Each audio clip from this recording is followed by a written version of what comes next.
What's up, I'm frustrated. What's up, everybody? Give you guys my trades for today. It's the 85 trader. My stuff is all over the place today because this is the third time I'm making this video because stuff just keeps not working. So today we're realized 163 today, 13 tickets, 2 trades, 2 tickers I traded, not 2 trades. AVGO, ZG, and X. This may not be as detailed because cameras are stupid. All right, so I was watching AVGO at market open, looking for the move to the downside. Today I wrote on my little journal today, I wrote down, look for who is in control of the price action. So the reason why I said that is because a lot of trades that I like to take, I end up not really paying attention to who is actually in the control of the price action. Why is that important? Is because when you look at the candlesticks, you can actually kind of see who is in control.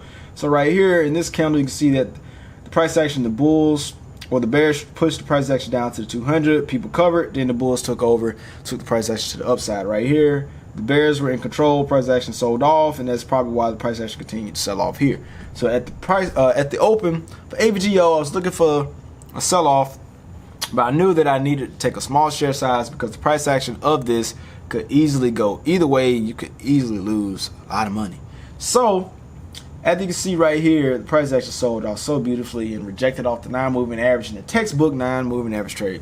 So on the 1 minute, I was looking for a nice entry right here around the 9-moving average on the 1 minute. And on the 5 minute, as you can see, the price action sold off beautifully. And you can tell that the bears were in control just nice. The bulls pushed it up.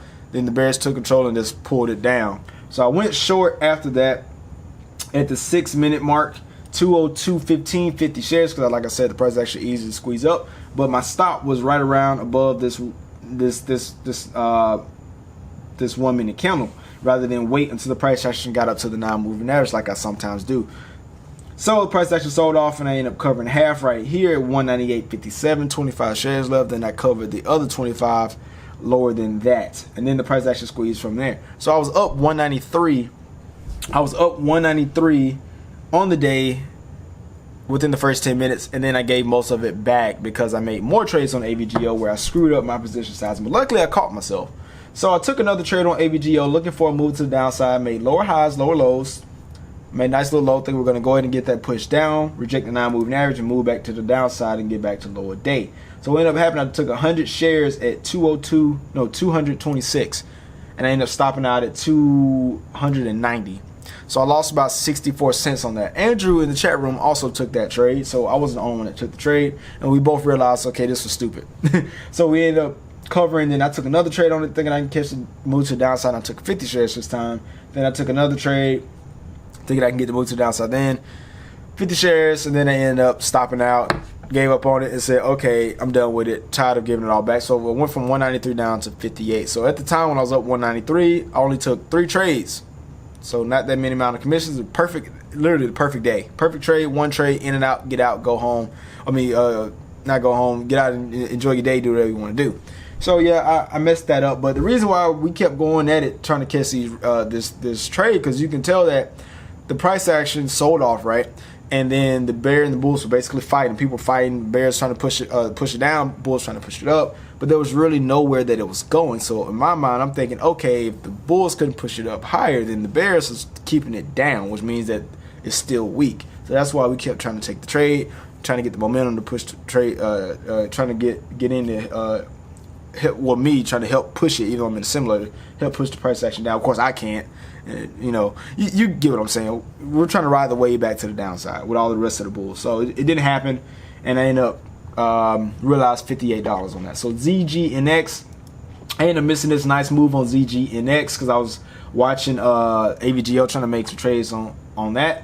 Made a nice little move right here from the 9-moving average, but I did take a trade right here at 5,500 shares, looking for the move to the 50-moving average. Now what happened is, as soon as I took this trade, the volume dried up. So you had nice volume right here, almost 500,000 or 450,000 shares. Then it dropped to 212,000 shares, and then all of a sudden it's just 100,000 shares. It just died. So when I took this trade, I was thinking to myself, okay, the volume died. I need to get out of this. I'm just going to get out of break even because I don't want the price action to squeeze on me, and then I end up taking a huge loss because I'm already far from my normal entry spot. So I got out. So price action squeezed up, then it consolidated a little bit, and I'm thinking to myself, okay, let me try this again. So I almost didn't take this trade, but I was like, let me go ahead and take it. I got a nice entry. We closed right here, right at the 9. I can easily get in. If I had to get out, it'd only be like 20 cents. So I went short 100 shares at 55.20, and boy, oh boy, did we get the move. Got a nice little sell-off. After this right here, I was thinking, okay, we're good to go. Got a nice little down move. Let's see what happens. And the price action just fell off a cliff. Just boom. Then it consolidated, fell off a cliff again. Then I covered at 54.5. The reason I didn't cover half for nothing is because I was like, there's no volume in this trade. I mean, this ticker anymore. Let me just take everything that I can get out. So that's what I did. Price action squeezed up, and then it sold off some more, and it finally fell off a cliff later on again. So that's that. Made 105 on that. Got a whole point out of that, and that made up for my my -9 day after trading AVGO because the commissions were racking up at that time. So MU, I didn't trade MU, but I was looking at LB. I was looking at LB for a nice little move. LB, what was intriguing to me was the close below VWAP, and also the consolidation around the 9 moving average. Good little entry right there. Could have held it to the downside. You could either took half right here or just waited after it rejected here, and then finally got the sell off again. You could have got in right here. Had some nice opportunities to get in. AAL was also on my radar. It wasn't clean, but it finally did sell off. It made some nice moves yesterday. But DAL was the really clean one. It had a nice close below VWAP, and it consolidated between the VWAP and the 50 moving average. And then it consolidated, pushed up, and then it had the sell off right here. Was the entry spot right here. Could have went short here or went short there. Got a nice little sell off. Would have been beautiful, but I did not have DAL on my radar.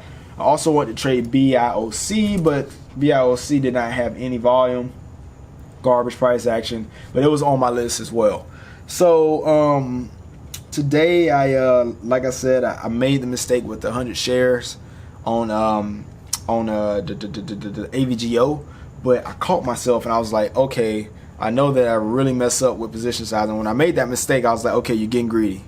You're getting greedy. Step back, stop out, and just step back. So when I stepped back, I was like, okay, what am I doing wrong? And I realized that, you know, I went too big. So when I came back, I waited and tried to catch it again, and then I just didn't get the move. I think let's see, NKTA. I got that on my sheet for some reason. NTRA. Oh, okay. I wanted to take a trade on NTRA also. I had this on my little notebook. I wanted to point it out. I was looking at NTRA right here. It got the close below the 9 moving average. I thought it was going to possibly sell off, but I've seen this happen before where the price action, when it doesn't break the 20 moving average like this, what's going to happen is going to bounce.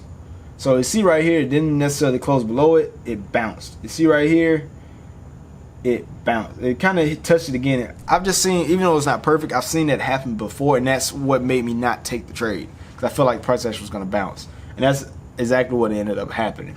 Now, had it closed below it, it would let me know, okay, it's breaking this moving average. This time it's possible it's going to go to the next one. So that's why I didn't take NKTA. But it had nice price action. The volume wasn't really there, but it was making kind of clean moves. But ultimately, just didn't take it.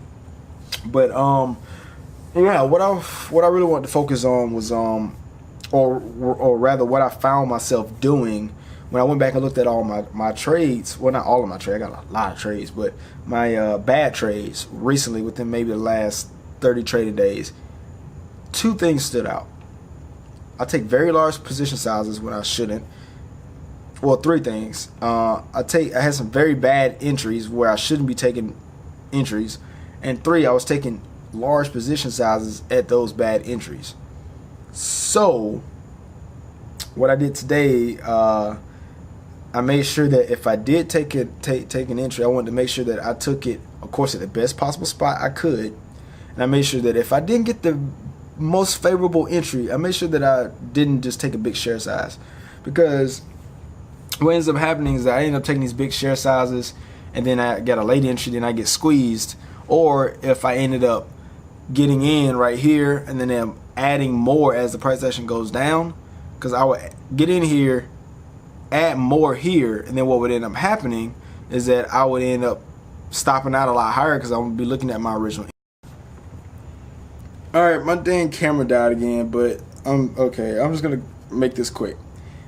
But what I was focusing on today was making sure that my position sizes were right, or at least if I felt that tick, that tick where it felt like I was doing it, I would make sure that I would correct it and make sure that that I didn't let it take over, right? So, and I also made sure that, like on ZG and X, when I took the trade off, I didn't cover half, I didn't cover anything. I went ahead and took everything off on that trade because I didn't want it to end up squeezing, or rather, I didn't want to really take half because the commissions rack up, right? I have a small account. I might just make another video about this, the challenges of a small account. But when you're trading with a small account, it's one of those deals where you have to not only be very careful or very mindful of the trades that you take, or super careful of the trades you take, but you have to kind of you can't do the stuff that big accounts do. Like big accounts, they have smaller commissions, and they're able to take bigger share sizes, and they can actually scale out because it makes sense. If they take 500-600 shares, it makes sense for them to scale out. Because they're only looking for 20 and 30 cent moves. Well, me having a small account, I don't have that buying power, and also they can afford bigger losses. I can't afford a $200-$400 loss. I can't. That's like more than 10% of my account value.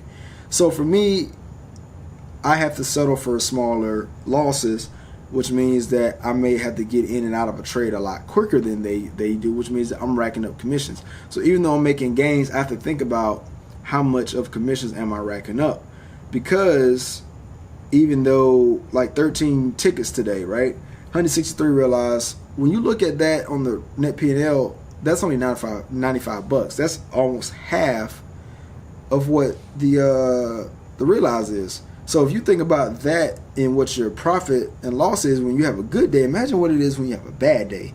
A lot of days I might be negative 100 or 150, but my P&L might be 250, 300 because I traded a lot. And that comes down to me making stupid trades and everything like that. So that's why I'm looking at my trades, my position size, and making sure I go big when I need to, and scaling back and making sure that, okay, wait a minute, this is a stupid trade, don't go big on that. And that's what I did on AVGO. I could have took 100 shares at that first trade, but even though I did it, I wanted to make sure I'm getting into the habit of paying attention to my share sizes, not necessarily taking the trades small when I need to, but I just need to realize that, okay, I need to take smaller share sizes, getting into the habit of knowing that, kind of being conscious about it rather than just clicking a button and taking share sizes, being conscious of myself doing it, knowing that I need to take a smaller share size here, and realizing that when I mess up, okay, you messed up, next trade, don't do that again. That's when I correct it and take a smaller share size.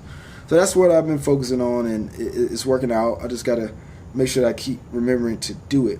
And what I'm going to do today on my journal right here, I don't know if I showed it earlier, but my camera keeps dying. I'm confused on what's real and what's fake right now. But I'm going to write on my journal, because tomorrow's Friday, and I'm not, historically, not really a good trader on Fridays. So we're going to see how that goes. I'm going to write it down, make sure, because my mind goes out the window on Friday. I just don't trade well. But I'm going to write down, pay attention to share sizes, pay attention to your entries, and just make sure that I'm doing everything that I need to do, and make sure that I'm trading the way I need to be trading, watching only for shorts, watching for those non-moving average entries, watching to see who's in control of the price action, and making sure that I'm doing what I need to do, and making sure I don't, get greedy or have a fear of missing out or anything like that. So that's what I'm going to be focusing on tomorrow. So, yeah. I'll see y'all in the next one. And I finally got this done without my camera dying. See y'all tomorrow.